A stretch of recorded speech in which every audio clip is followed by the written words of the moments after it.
आई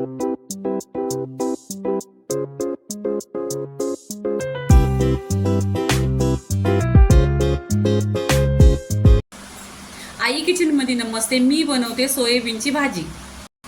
इथे आहे ना सोयाबीन घेतलेले आहेत, छान असं हे बॉईल करून घेतलेलं आहे.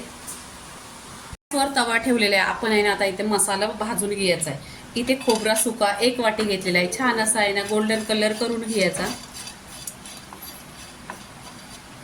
छान असं सुका खोबरा आहे ना छान असा भाजून घेतलेला आहे. आता हा काढून घ्यायचा. 2 कांदे घेतलेले आहेत कट केलेले. कांदा पण छान असं लाल कलर भाजून घ्यायचा. कांदा आहे ना छान असा लाल कलरवर झालेला आहे. तर इथे आहे ना 1 इंच अद्रक टाकलेला आहे, 2 हिरव्या मिरच्या टाकलेल्या आहेत आणि इथे लसूण टाकलेली आहे आणि इथे 1 टोमॅटो. आता हा मसाला छान असा भाजून घ्यायचा. एक जीव करायचा पूर्णपणे मसाला. आणि इथे आहे ना पूर्णपणे मसाला भाजल्यानंतर आहे ना काढून घ्यायचा. इथे आहे ना बघा छान असा मसाला भाजून घेतलेला आहे. आता इथे आहे ना हा गॅस बंद करायचा. प्लेटमध्ये आहे ना छान असा 10 ते 15 मिनिटं पूर्णपणे थंड करून घ्यायचा. पूर्णपणे थंड झालेला आहे. आता मिक्सरचं भांडं घ्यायचं. मिक्सरच्या भांड्यामध्ये आहे ना छान असं हे सगळं मसाला त्याच्यामध्ये टाकायचं आणि पाणी टाकायचं अर्धा पेला आणि छान असं वाटून घ्यायचं. मिक्सरला छान असं वाटून घेतलेलं आहे. इथे आहे ना सोयाबीनचं आहे ना पूर्णपणे असं घ्यायचं हातात आणि पाणी काढायचं. पाणी काढल्यानंतर आहे ना टेस्ट खूप छान येतं. कढई ठेवलेली आहे, त्याच्यामध्ये 1 चमचा तेल टाकलेलं आहे. तेल छान असं गरम झालं. तेल गरम झालं का इथं मसाला टाकायचं. हळदी पावडर अर्धी चमचा, कश्मीरी लाल मिरची पावडर अर्धी चमचा, घाटी मसाला अर्धी चमचा आणि काला मसाला 1 चमचा. इथे धना पावडर अर्धी चमचा, बडीशेप पावडर अर्धी चमचा आणि गरम मसाला अर्धी चमचा. इथे सुके मसाले छान असं तेलावर परतून घ्यायचं. तेलावर परतल्यावर आहे ना छान अशी तरी पण येते आणि टेस्ट खूप छान येतो. आता इथे जो वाटण वाटलेला आहे तो टाकून घ्यायचा याच्यामध्ये. तेलावर छान असं परतून आहे ना पूर्णपणे एकजीव करायचा तेल सुटेपर्यंत.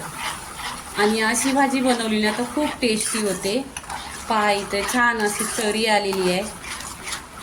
आता इथे 2 मिनिटं आहे ना छान असं तेलावर परतून घ्यायचं. आता इथे मसाल्याला पूर्णपणे 2 मिनिटं झालेली आहेत. तर छान असं तेलावर परतलेलं आहे. इथे काय करायचं, इथे जे सोयाबीन आहे ना जे सोयाबीन मधले पाणी काढून घेतलेले आहे ते सोयाबीन टाकायचं छान असं इथे.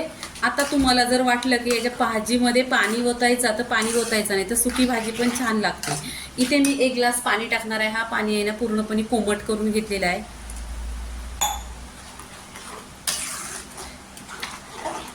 आता इथे चवीनुसार मीठ टाकायचं.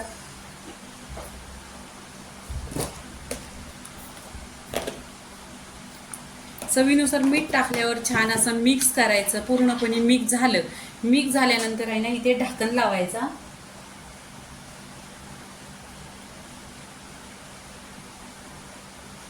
भाजी छान अशी मिक्स करायची. मिक्स केल्यानंतर इथे ढक्कन लावायचं. ढक्कन लावल्यानंतर 2 मिनिटं छान अशी फास्ट गॅसवर शिजवून घ्यायची भाजी.